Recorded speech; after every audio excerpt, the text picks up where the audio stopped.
informal, casual, friendly session. So you can walk in, walk out whenever you want. There's coffee outside if anyone wants. But I wanted to take advantage of Anil's visit here. Anil Narang has been an old friend. Almost I've known him for over 20 years. He met me 20 odd years before and brought the idea from the United States that India needs a commodity exchange and India needs a futures exchange. This was over 20 years ago. So I said, it'll never work in India. It's too early. No one has heard of commodity exchanges and our stock markets were in a mess. And but on hindsight, he was 10-15 years too early in his thoughts, because we have a commodity exchange, we have a futures exchange, but he obviously was a bit ahead of his time. He's had an interesting career. He is a senior fund manager, Morgan Stanley, Salomon Brothers. He spends time now between US and India, half time. He's also a Boravina president. The main reason I wanted him to talk today is he's been regularly attending Warren Buffett's annual general meeting for many years. And Warren Buffett and Charlie Munger, who's his assistant. In fact, this year in his opening statement, so last year they said that now reached middle age. They are in their 80s and 90s. They've reached middle age. And investors from all over the world, as you know, queue up and go to Omaha every year to listen to him. And for most of people, it's a financial pilgrimage. People queue up before sunrise to get into the auditorium. There are half a dozen auditoriums, and Anil will talk about it.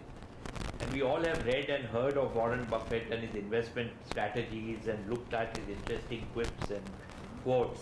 So I thought it would be a good idea, Anil, to talk to us about it. In fact, in one of his Warren Buffett speeches, he says investing is so easy. You have to have 3 P's in mind. 3 P's. Not Prashant or Parekh, but be patient, be private. That means don't go and tell the whole world what you buy. So be patient and be particular. Do your research properly. When Anil agreed to come, he put one condition. He says that we have to listen to him also on his other passion, which I don't know anything about, is Einstein and veganism. Now, I really didn't know what is the difference between vegetarianism and veganism. So I asked Anjali, my tutor, what is the difference? So Anjali said that veganism, you don't even drink milk, but you have soya milk. That's the example she gave me. So I don't know, most of us are non-vegetarians, but we'll give you vegetarian lunch today. I don't know whether it's vegan lunch, but you'll get vegetarian lunch. So Anil, the platform, and Anil has got a couple of his colleagues who have been with him for many years. Durgesh. Thank you, Deepak. We go back 20 years, and I think Deepak has a tremendous vision in a very broad way. While I tell a lot of people I go to Buffett's meeting, he's one of the very few who's asked me to present. And I must say that I feel a little humble because while I've been attending those meetings, I cannot walk the walk with Buffett. I can only talk the talk. It's very different. While the vegan thing, I walk the walk too. So I'm not really fully qualified, but nevertheless, I'm here.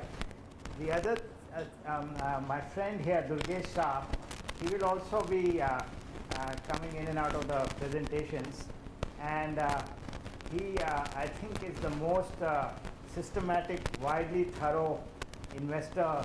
He has read each and every 50 reports, and he has actually given incredible, valuable input as well as time, even more than me, for this presentation.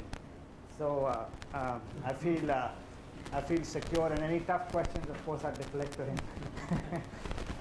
So what I have with my card, there's a book I have left for each of you. It's called The Essays of Warren Buffett. It's by Larry Cunningham. It's very good because he has compiled it by different topics, and it's in Buffett's own words. So that's the best. Anytime anybody translates, including myself, we lose a lot of meaning. So The second is that vegan presentation, which will be in the second half. It's very informal. You can ask questions as we go along, but we'll try to limit it to half an hour and then half an hour of questions, and the second presentation will be similar. Okay.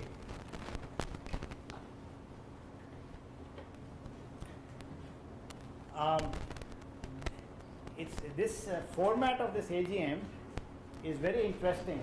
It's only questions and answers, and all the wisdom comes out. So 45,000 people now, 5,000 when I first attended in 99, and it was only in this kind of boardroom in the mid-80s. So that's the power of compounding. His style hasn't changed, but people have got up. And I do get extra passes. I have extra passes. About 70, 80 people over 15 years have come. So if any of you want to come, it's the first weekend in May. Please let me know. I've been threatening to go for the last 3 years, but not able to get there. In fact, in one of the meetings, I was there with a friend, and another person came up and said, "Oh, this looks like a cult. It's the same people who come every year or very passionate." And my friend responded, "Yes, but it's a happy and rich cult."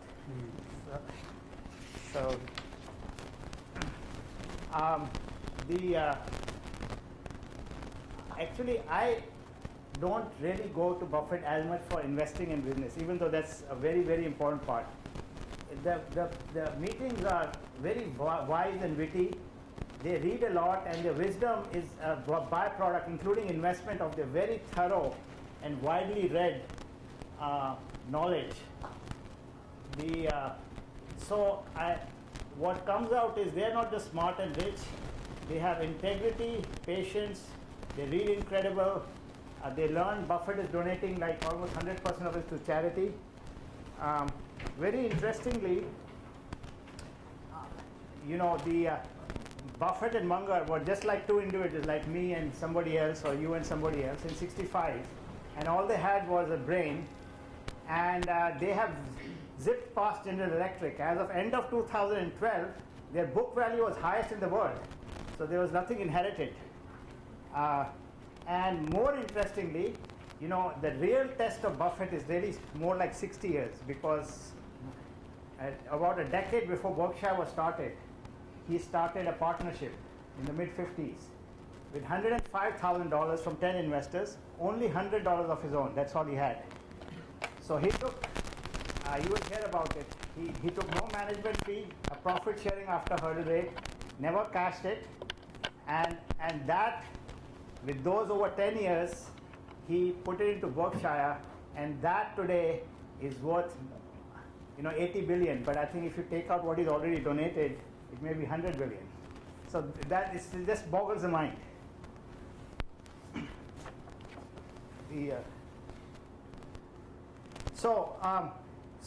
While most meetings we talk people about business, the reason I go is more for this. So one of the wisdoms he brought out was he does not like budgets, he does not like stock market targets, he poo-poos them completely. He does not like revenue targets, and in the same breath he said, that's like me telling my driver I'm late for a meeting. So he never tells his driver. That's principal protection. We all know that when you're in rush, that's when you make the most mistakes in a car. So that's part of the wisdom. And I always tell my driver I'm late for that. so maybe now you can reverse it, and we'll hope to see you for the next 50 years.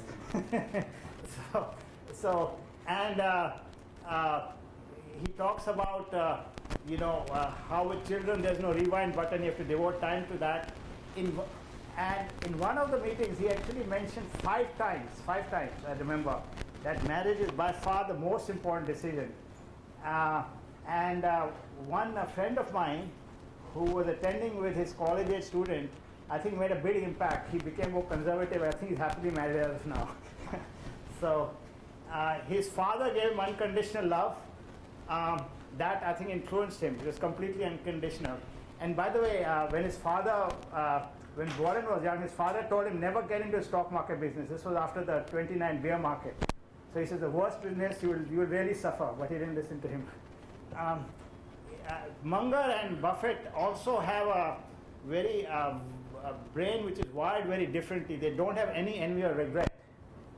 on a separate note, they actually feel good when stock prices go down because they know they have cash and they can buy more of the great companies at a lower price. Apparently, unlike any CEOs, by their own words, they spend the vast majority of time just reading and thinking. I don't know how they are so efficient. They also manage so many businesses. And Munger reserves the best hour of the day for himself. And they read across physics, biology, psychology, and they always recommend books. And you will hear from one or two of them later. Durgesh, you want to add anything here? No, I think the fact is that... Sit, huh? Yeah, I think it's better. Sit. That the thinking, we always thought that the importance of learning vertically and going in depth into a subject was very important till we saw these people talking about it, and then he's related various examples of how he goes about thinking about a certain problem, and he has said that the biggest problem with people is that they understand their own areas very well, but they're just not able to think outside that, and many times they find that solutions lie much beyond what they have learned over time. And I think Munger clearly is much better in terms of the wisdom that he brings to the meetings. He is very short in the meetings, but he brings much more wisdom to the whole setup. Buffett is more articulate, so he is very well followed, but they say that it's like Munger gives you something that is sugar coated, whereas Buffett is like sugar coated pills, whereas Munger is like syrup. You have to add water and then digest over 5 readings. And I think it really is true that they have a lot of wisdom and a lot of things that come about because of various subjects that they come about with. And as Anil was talking, it's not very easy to have the psychology that they have apart from the effort that goes in. Particularly the patience that he talks about. In fact, last year's annual report he has said that Buffett has inhuman patience, and which I think is very true. Anybody who's been in the stock market will say that patience is one of the most important things, as Mr. Deepak also mentioned.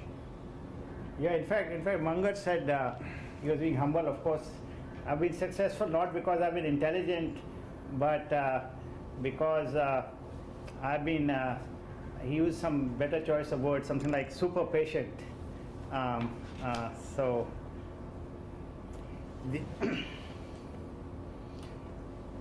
Some slides I'll not go into detail. This crowd knows a lot of it.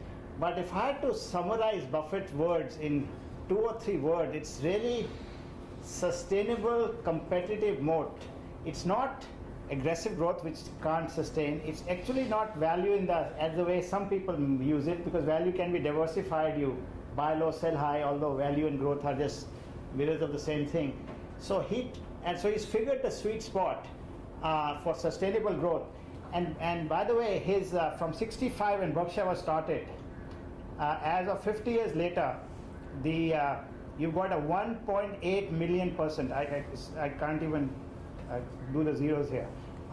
And that's, by the way, not 50% growth per year. It's only 21% on the average. He's just been able to sustain it on the average. Now, of course, till 2000 it was 25, and since then it has gone down to a little bit like 10% type. But to maintain it on that size is just incredible. And then not to have mistakes over 60 years. And by the way, that 1.8 million %, you have to multiply it by 10 roughly if you go back when he started his partnership. So I don't want to even calculate that. But so it's the sustainability, which is reflected among other things in pricing power. Return on equity exceeding 50% in general over history. A long run, as Munger says, return on stock will equal your return on equity for the company. See, it will. And then they look for cash generative business and shareholder oriented culture. This slide is very interesting for many of at least for me, because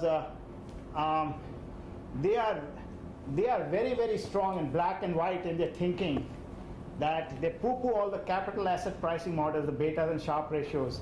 In fact, not even in one of the meetings have I heard them use that terminology, to the extent Buffett said that if fund managers have any of those words in their presentation, quickly zip up your wallet and walk out, because they are rear view looking, not forward looking. As an example, when he bought American Express in the 60s and then later again in the 80s, you know, the stock, American Express went into financing castor oil receivables. The stock became volatile and went down, but Buffett realized that its core business, its franchise, was unhurt. So he said, this is a great company at a low price, at good risk, not bad risk. So I don't understand all these models. And all these models, by the way, they are roughly efficient, they work in good times, but when it really matters, they don't work. Take 2008. And when he had a private limited partnership till he started Berkshire, even though it was public equities investments, he reported results just once a year, because he said otherwise you're going to think short term. It was of course all disclosed up front. Temperament, almost every meeting I hear him say, that's very important, probably more important than technical skills. Of course, curiosity and passion comes in. I think that's the hardest part to follow personally. You know, you can understand it, hear it, but then not to have fear and greed and take your own situations. They are masters at doing nothing if nothing happens. There's nothing magical about a 365-day year. They can wait years. In fact, he has in the last few years started reporting his results in comparison to the index on a rolling 5-year basis. And somebody asked him, is that the right time frame? Munger said, no, not necessarily. And to talk about the long-term thing, when he bought this railroad company a few years back, Buffett was 80 plus. Somebody asked him, well, this doesn't look that great. He said, well, wait a few years. And with a straight face, it was not meant to be a joke, he said, besides, it's a 100 to 200 year investment. And here's the 80 plus old man saying this. So, now this is an interesting statement. It's the strongest of swimmers that drown. So if somebody is very strong in swimming, or somebody is a PhD in math, or trading lot, or very smart, the strong swimmer will try to cross the English Channel. At the 13th time he tries to do it, he drowns. So Buffett is very strong, but he crosses the pool, that too when the water is low. That's their wisdom. You want to add anything here? This Coca-Cola he's had for many years, right? Yes. But because it's a cash flow generation, or? Well, at the time he bought it, it was a great investment. In fact, he put in something, a large amount of his net worth, and if you ask him what is the biggest mistake, he says not doubling it.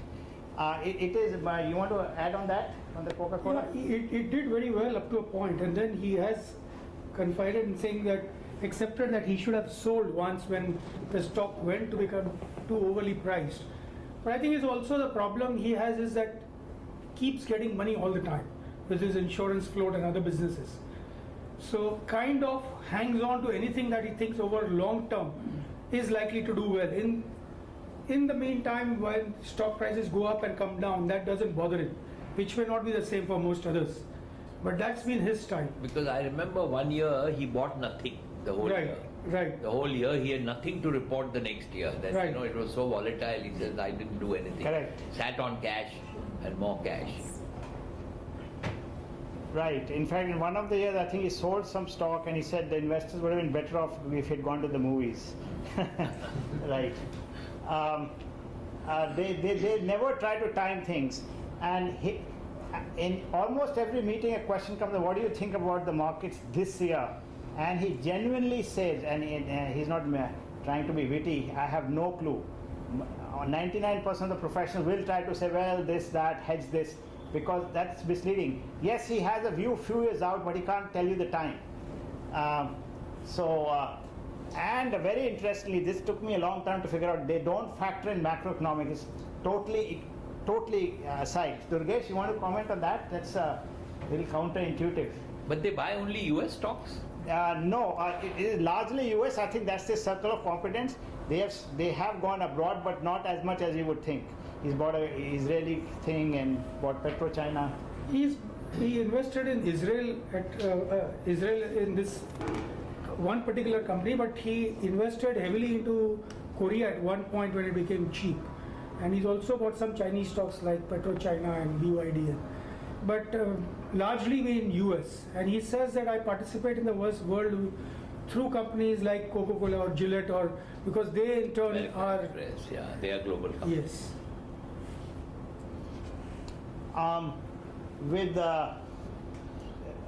They also say that actually if you have more than 120 in IQ, you don't need it. Keep it for something else. That's all you need in investment, as long as you avoid big mistakes.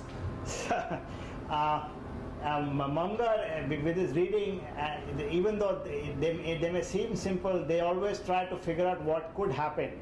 With their size, they keep minimum $10 billion in cash equivalent liquidity for any needs. Invert. He says, who could have thought that in the 80s in Japan, insurance companies guaranteeing 2% would go bankrupt. Interest rates went to close to zero, stock market returned negative. And he says he doesn't rule out bizarre things even in the US down the road. So they have hired 2 new managers just because Buffett is getting older, Ted Wischler and Todd Combs. And among other things, apparently they looked for whether they will have, it's a subjective assessment, some capability to figure out new possibilities on risks that have not happened.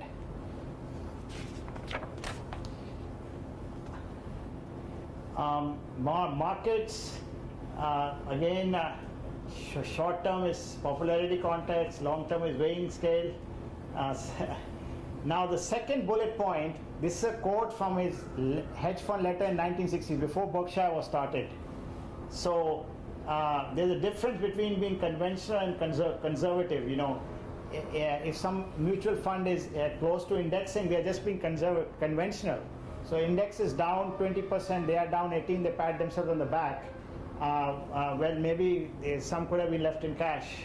No, just go back. Yeah. So Prashant, what do you think of this? Prashant? Yes. Since you buy and sell every day, what do you think of this that conventional, not conservative? I don't try to understand really what it means, subject to groupthink, and what is he trying to say in this? Sir, what it means is that mutual funds are very tightly defined nowadays. So we say we have a large cap fund, the index is X, and we don't go far away from the index. Because performance, it is becoming very hard to beat the index. Even in India, 50% funds are underperforming the index in any particular year. Globally, it is much higher than number. So people try and reduce the risk and be as close to the benchmark as possible so that they try and outperform the benchmark. So that's what he's saying, that this is conventional thinking. It is not conservative because the index is overvalued, and if you fall with the index, it is probably not very conservative. Yeah, you raised a good point. In fact, he's so honest, in the late 60s, he actually closed his fund because there was a conglomerate boom, just like the tech boom. He actually closed his fund and returned the money. He said, I don't know where to invest. And of course, few years later, in the mid-70s, there was a big crash and everybody wouldn't touch stocks, and he went in like a kid in a candy store. But that's part of his honesty. But he doesn't take third-party money, no? It's all his own money, or it's it's not a mutual fund? No. Till Berkshire was started in around mid-60s, it was a private limited partnership, not the something equivalent to the PMS, but it's not. No, but right now it is a listed entity. It's a company. Yeah, it's a company. So effectively, it's a closed end. Closed end, yeah. Yes. So they don't have to show like a mutual fund performance. We can't compare that to a mutual fund. Because they have to show if they don't perform 1 month or 1 quarter, people withdraw money or people go to some other mutual fund. Also, fundamentally, Prashant will get money at the wrong time, and money will go out also at the wrong time. Historically, this has been proven. So, running a mutual fund is very different from what he is doing. His structure makes a lot of a difference. But he generates, in his company, he generates cash in the insurance business and all, which he invests. He gets floats from there, and also I think the structure in the US, if I understand it right, if you own 80% of the company, you can move in up and down the money, unlike in India, from holding company to subsidiary and subsidiary to holding. So when he bought this small company which makes candies, early on for $25 million. Whatever money they made from there, that money was sent to Berkshire, the holding company, and then he invested that money into some other businesses from which he generates more money. So unlike India, the structure there is that if he owns 80% plus, money can move up and So down. there is no company in India like Berkshire. No, I think structurally even the law does not permit that kind of movement in India. So But 100% subsidiaries, you can transfer money. yes, but he has companies where he buys from existing owners, where within families people come and sell 80% because those who are not a part of management, they sell their stake and that 20% is held by those who are actually running the company and so on and so forth. So in a lot of companies he gets to acquire companies with management. But how is he able to use the float of the insurance subsidiary? I'm never able to understand, because everyone keeps talking about his ability to use the float. But how is Berkshire able to use the float of the insurance company? And he can't invest that in equity, right? Or maybe a small part. Because they keep talking about the Financial regulators are there. The insurance company is a separate company. It does reinsurance and insurance and all that. How can it use the surplus of that to invest in? I think he owns the insurance company. Yeah, he owns. He owns. Paying out, having payouts to No, but the commentary of always Milan, there is the float of the insurance company. If you read the commentary always says you're able to use the float. So if you Yes. if you were to buy this fund, what would you buy? Would it be a share? Yeah, you can only buy the stock. Yeah, by the way, today Berkshire up until Basically, the net asset value of the company is like the net asset value of the fund. today it's actually a conglomerate with sprawling operations, including insurance, manufacturing. Only a smaller part is stock investment, unlike 20-30 years back. But I think he is using insurance float to invest. He runs operating No, but company. regulatory that may not be permitted, right? See, I don't know the regulation there because even in the derivatives, I was very surprised. In 2009, they said that all his positions, there was no mark to market. So he was not paying any differences. In 2009, the stock collapsed by almost 50%, and now he's also said that he's not going to continue because now there is a regulation where he's supposed to pay mark to market. So he does invest the float in the US, and So I think and the he's, float because is he's invested good. in. So one, he's so good in the insurance management with his statistical and wisdom that he ends up paying less than the premium he's taking. So he's making a profit, and then till the time it's paid out, he does so well on the stock investments too. It's like a double thing. So it's a So he uses this float money for sure. Yes. So that is where the big returns. correct. In fact, He invests in the insurance company itself. No. He uses the float. no, he to owns invest the it. insurance companies, but the money, the float of the insurance company he used for investing. Absolutely. So that he owns the insurance company, so he invests through insurance company only. And the profit that he generates in insurance is by looking for the adverse markets. That is what his strategy is. Correct. He looks for markets where the pricing is adverse Right. and where no other insurance or reinsurance company is going. True. The economies also that he selects are the one where no reinsurance company is wanting to go. Right. And that's where he prices also himself in such a way that he is definitely going to make money. Correct. And he moves out of the market. Once the market is soft and all other companies are going there, he moves out of the zone. Correct. So it's not that he sticks to one market. Yes. That's his broader strategy. But even in the insurance business, again, he does only if it makes sense. He never goes after market share. That's what he said. He has right, no market right. share, but he looks for adverse conditions where nobody is wanting to. Right. Integrity, it is amazing to an extreme. In one meeting, somebody asked Charlie Munger, why don't you invest in some sort of a healthcare sector where the economic returns were not highly certain. So there was a little bit of gambling. And he said, we have a moral responsibility to be rational. I've never heard a fund manager use those words. So they want to tell the world that in an honest way, by being rational, they can make money and help the world. When he bought, when he was interim chairman of Solomon, Right. this is the line he used that. If you lose money, I'll Right. forgive you. Instead How of that's that- ruthless. And again, unlike most companies that just try to maximize the stock price, they like it trading close to the true value. They don't like it going too high or too low, because then the investors could get hurt. They have one of the lowest turnovers. So his investors have been trained very well. Accounting is just a beginning, and it has its limitations. So they try to report in their reports the way if they were on the other side. Durgesh, any comment there? See here, as you were mentioning that he owns a lot of businesses, the few businesses, the premium to the book would only be to the extent where, say for example, the large ownerships of Coca-Cola, Wells Fargo or American Express, those will be at book value in terms of his ownership. So, in fact, the stock normally trades at 2 times the book, because a large part of it is there, performance is there. So I'm not clear about the structure, because if he does not have to do mark to market, how does it show the value to the investor? If he's holding it at historical cost, how do people see? See, now the portion of the net worth which is in listed entities is going down, so it's not so different.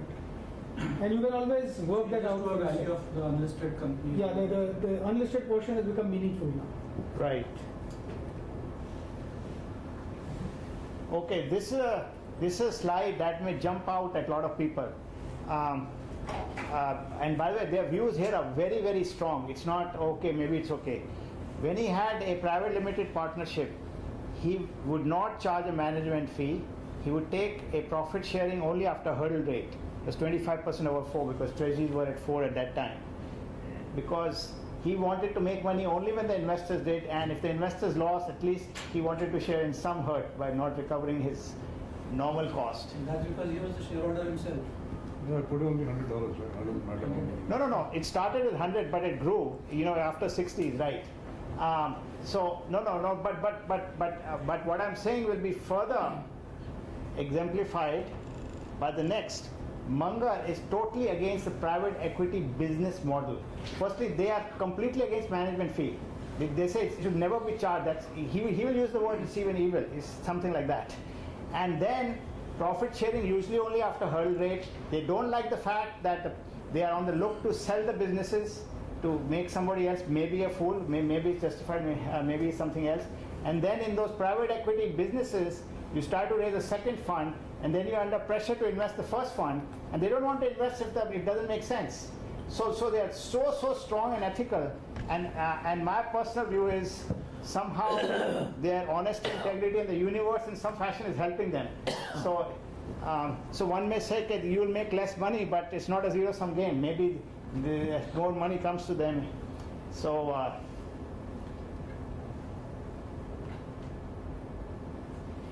Yeah, one of the better books, but at least which I enjoyed reading, which was a Munger recommended one, was by a British astrophysicist, John Gibbons, Deep Simplicity, Bringing Order to Chaos and Complexity.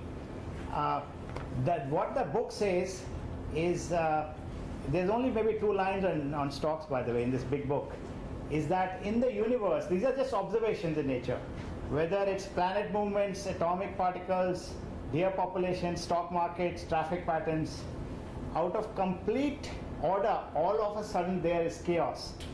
Just to give a little example, planet movements can change by 0.01 degrees every year, and after a long time there can be abrupt change.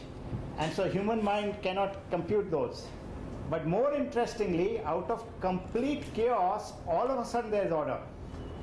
And by the way, these are just observations in nature. The British astrophysicist doesn't say why, he doesn't even address it. Some German physicist thinks there's a spiritual hand, but it's a separate topic. But anyway, these are just observations in nature.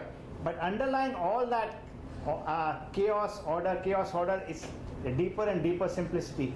So they have this incredible faith that the markets, the world economy, the humans being ingenuity, the US, it will work out. A very good example is in October 2008, when even George Soros says, democracy is coming to an end, the leverage play of 50 years is over, and a lot of people became super nervous. He jumped in a very big way. Now, in June 2009, after the markets had turned, Soros was asked what happened, and he said, well, the governments did something right. Buffett figured out the governments will do something right, but he just didn't know how. So that's the deep simplicity.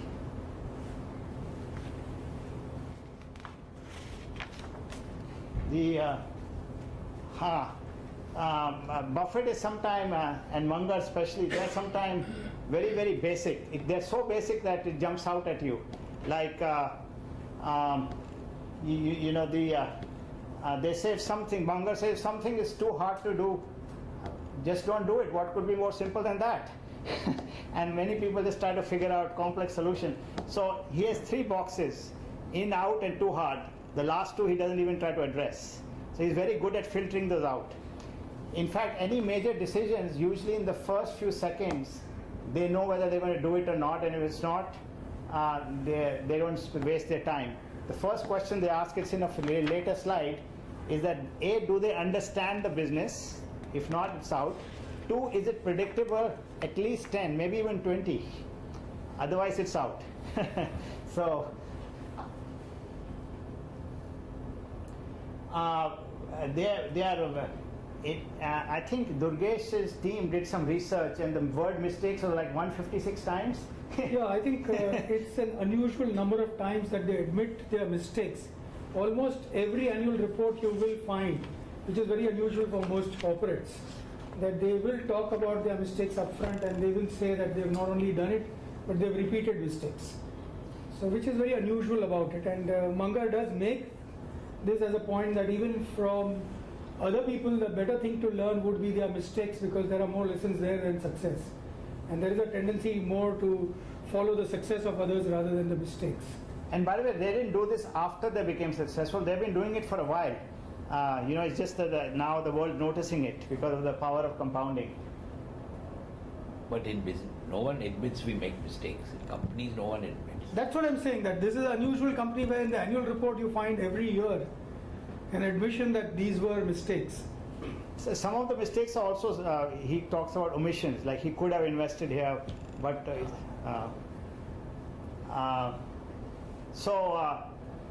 Warren is now, I think, 84 or 85, Munger is 91, and they continue to read a lot.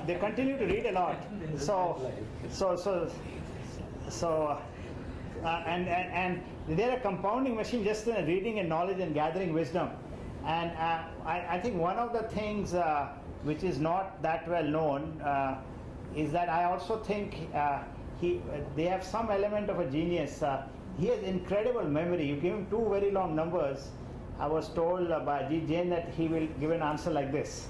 So I think the capability to assimilate all the historical knowledge, analyze it, and quickly have an answer is also mind-boggling. Now, the first point is interesting. He said this in the last 2 meetings. Charlie and I have had disagreements, but we have never had argument. By the way, this goes to the sustainability. It's not just sustainable from a strict business viewpoint where they invest or buy. It's in their whole life.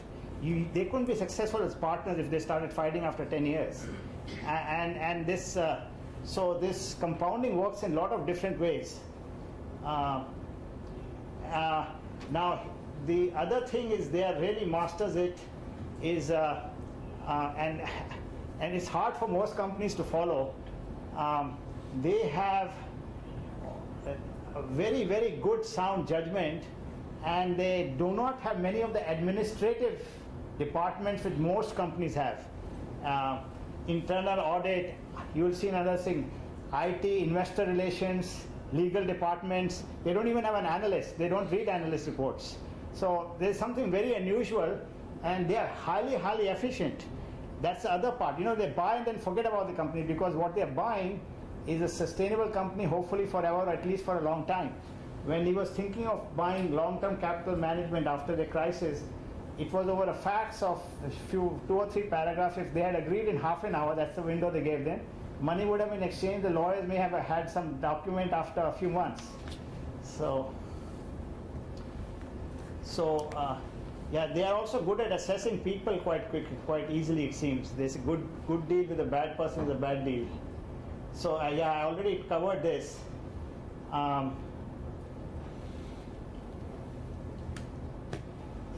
circle of competence. This is a key thing. We all many times try to do things what we don't know as well, and they are masters not just in business but in their own life. Whatever they know very well, they stick to that. It's okay not to know everything and not to do anything. Like somebody said, well, if you had done this, you would have gotten a higher return. He said, well, that's not such a bad thing. At least I got a reasonable return. You had anything to add here, Durgesh? No, the question that has been coming all the time is mainly the tech sector.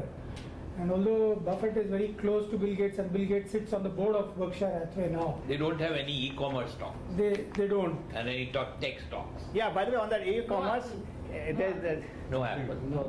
No. There's a very interesting thing I was reading about Munger. He gave an exam to college students and he asked them to value an internet company, and if anybody gave any answer, he flunked them. So, go ahead. Yeah, sorry. So I think that Does it believe in technology or? No. They say that they can't foresee the sustainability of the technology companies. So whether it is Google or whether it is Apple, they say that they can't think of how it will play out over the next 10 or 15 years. In fact, at one point he mentioned the largest holdings, whether it was Coke, Wells Fargo, Procter & Gamble, all of them were probably more than 100 years old. So he's saying that being in brick and mortar, they actually own some companies which makes bricks and carpets and all that. And he says that we are happy with that because we understand what these companies will do now and in the future. Yeah, I think he, just before the 2000 tech crash, Buffett wrote a prophetic article in Fortune, October 1999, where he says, while some companies can add value to society, it's very hard to figure out in advance who they will be. So as an investor, it's very different game than trying to figure out what's valuable to society. That's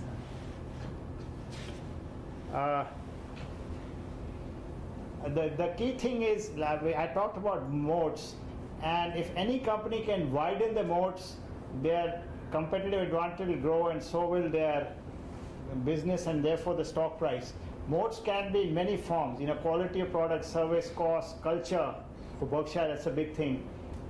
Capacity to endure and take advantage of volatility. Very few companies have it. They are flush with cash and they have the confidence and the wisdom to invest at that time. Share of mind. So these are, Warren has a big stake in Wells Fargo. And in fact, in 2009, I remember somebody asked him about that, and his body language said he was even more confident than what I'm going to tell you. He basically said that when Wells Fargo went to 9, he would, quote unquote, if allowed by regulators, put all of his 100% of his net worth. That's his confidence levels, because because Wells Fargo again doesn't go after market share. This is actually a quote, the second bullet point from John Stumpf, their CEO. Loans don't go bad, but are good or bad at the time they are made. Worst mistakes are made at the best of times. Huge benefit from economies of scale. Counterintuitively, here's Munger's. I'll just give an example of physics coming in. He cited the example: if you take a steel ball, it's hollow on the inside, and you put oil in there. If you double the amount of steel, the amount of oil inside triples, meaning the largest companies counterintuitively have disproportionate economies of scale. So steel is the capital, the oil is the profit. Durgesh, you want to cover these? In insurance, it's although they have a large amount of money in insurance, he says insurance is not a good business. And he thinks they are doing well just because of the structure and because of their managers. They are not at all in life insurance, and even in general insurance. He says because of our structure, we can be in a situation where nobody asks questions about quarterly performance or even annual performance. So as he was pointing out that he withdraws out of businesses wherever the competition suddenly gets too hot and people are giving unreasonable policies. So they have got into this situation, I would say, also because of the structure, apart from and he proves this by numbers saying that the average return that insurance companies had made in US over the years is less than the average that Fortune 500 companies make. But he's in reinsurance, right? He's also He's in general insurance and reinsurance. Reinsurance, he's taking global risks also. Yeah, in fact, all the single billion-dollar policy payments that were made, there were only 8 deals in the world, and all 8 they've written. So he says that we are in a position to command that. Like these are what? These are oil spill in the US, Yes, environment yes. damage, or typhoon, or earthquake. Yes, all of that. Huh? Even a nuclear event. Nuclear event also in Japan. Yes.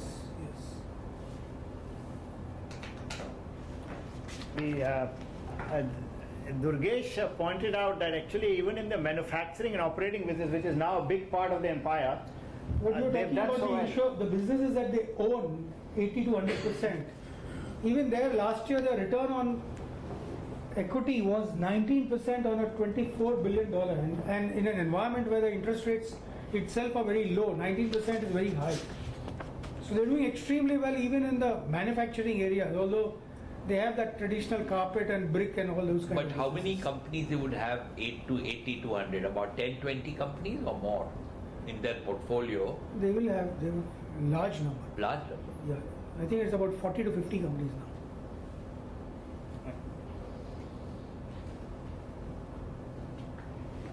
now.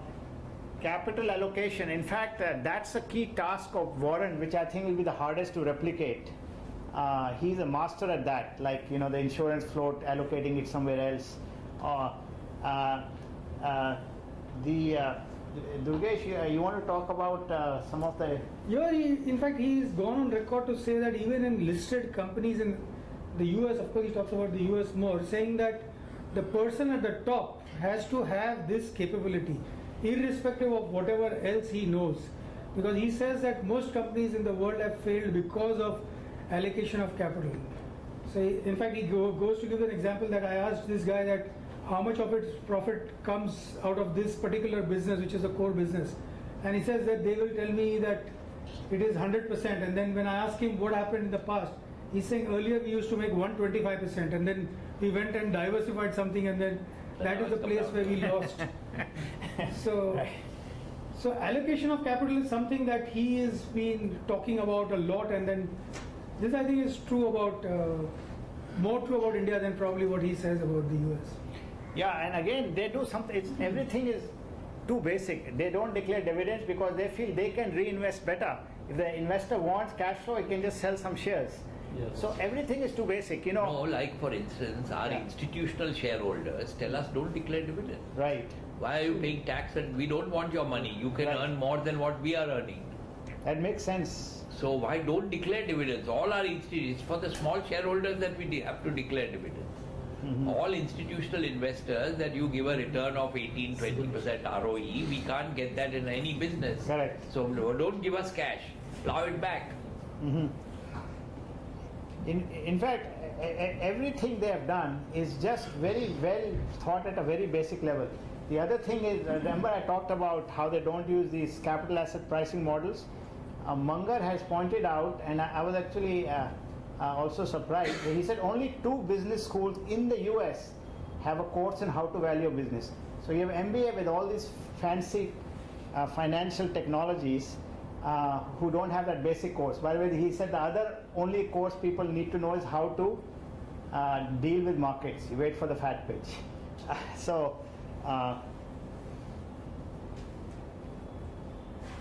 And here, again, now, it's very basic. Durgesh, you had mentioned something here. You want to talk?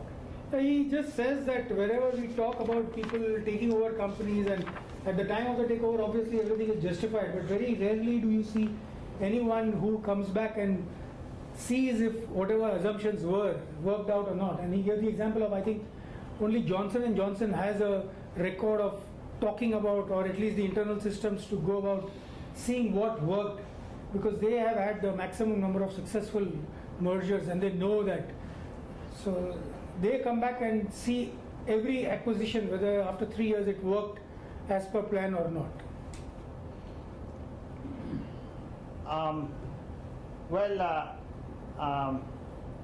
I think just like all great CEOs, they by and large retain everybody, and again it's very basic in terms of how they evaluate people. They look for, Munger used the word brains, passion and integrity. Like in fact when he hired his two managers, Ted Wester and Todd Combs, somebody mentioned that they are, relatively speaking, at least to Buffett and Munger, not that well known, although they have their own track record. And he said, yeah, but neither was Charlie Munger nor Ajit Jain at the time he hired them. So,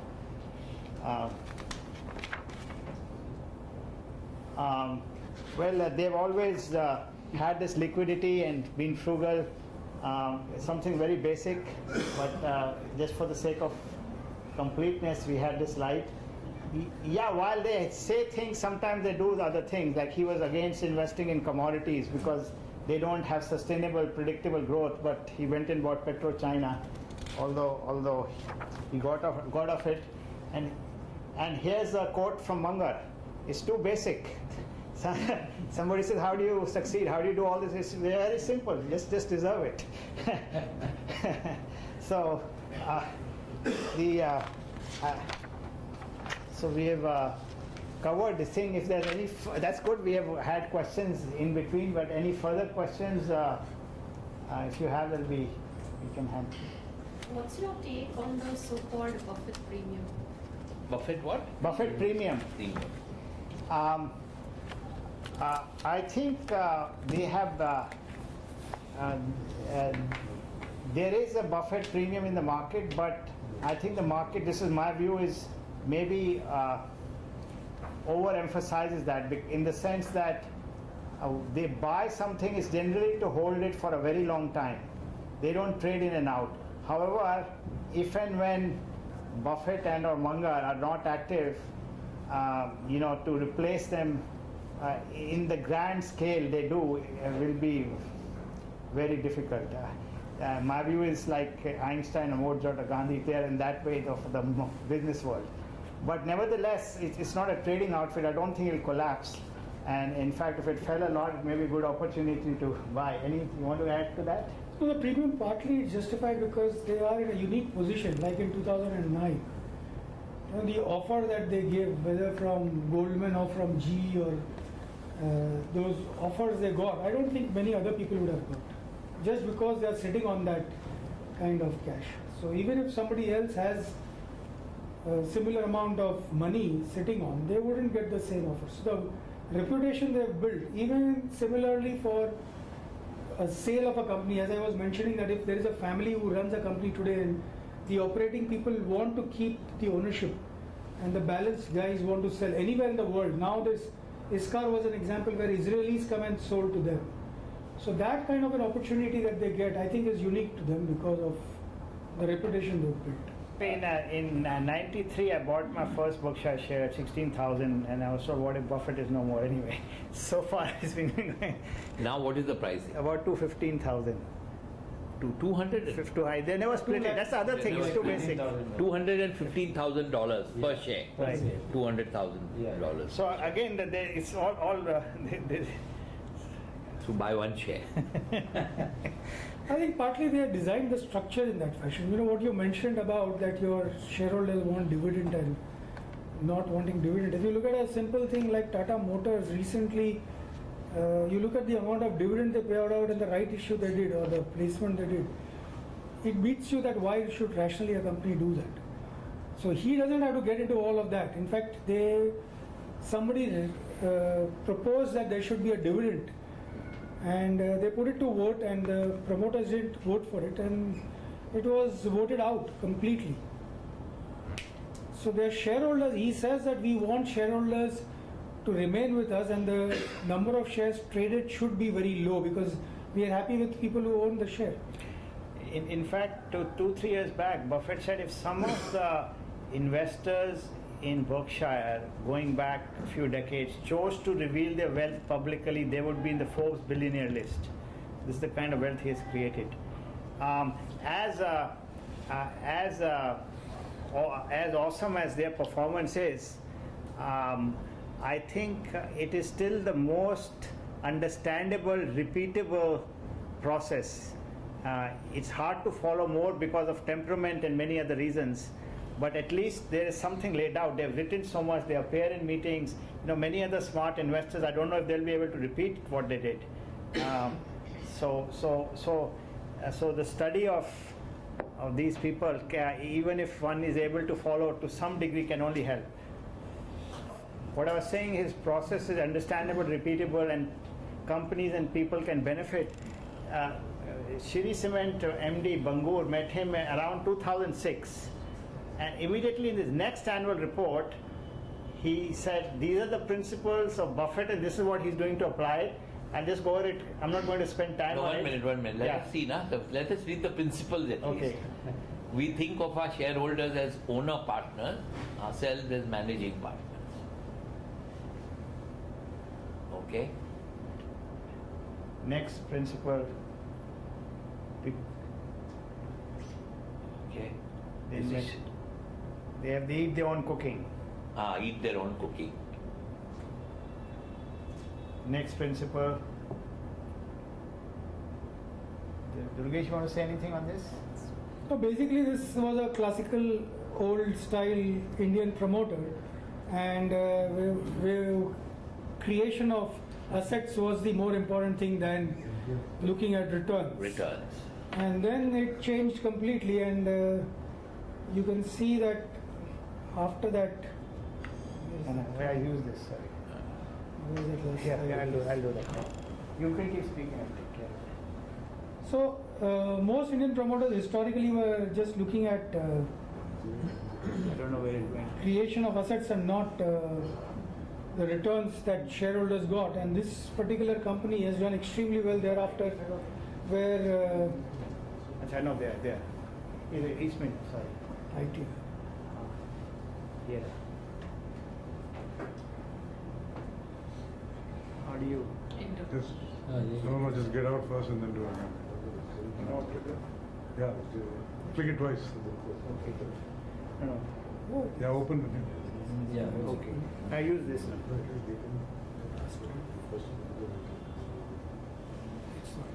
Yes, sir. Right. You're doing the back, front. Right. Just go to the last one. Okay. This is the last one. Okay.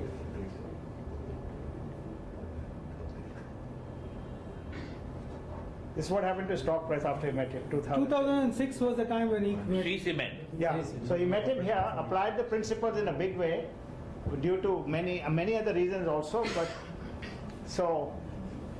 But in cement industry, Shri Cement is the most profitable. Correct. Yes. But the entire attitude was different. Earlier on they would think about creating assets, but after that he started looking at returns on capital employed and over time and things like that. So Munger started playing bridge also after 2000. Honestly. Yeah. And he's sponsoring corporate bridge. in fact, at a I personal participated level, in it. It's next week in Delhi. in fact, his Sunday. personal portfolio also is doing very well, by the way. That he is also looking at stocks the way Buffett does. So the principles are some of the things we've already talked about, just in different words. Looking at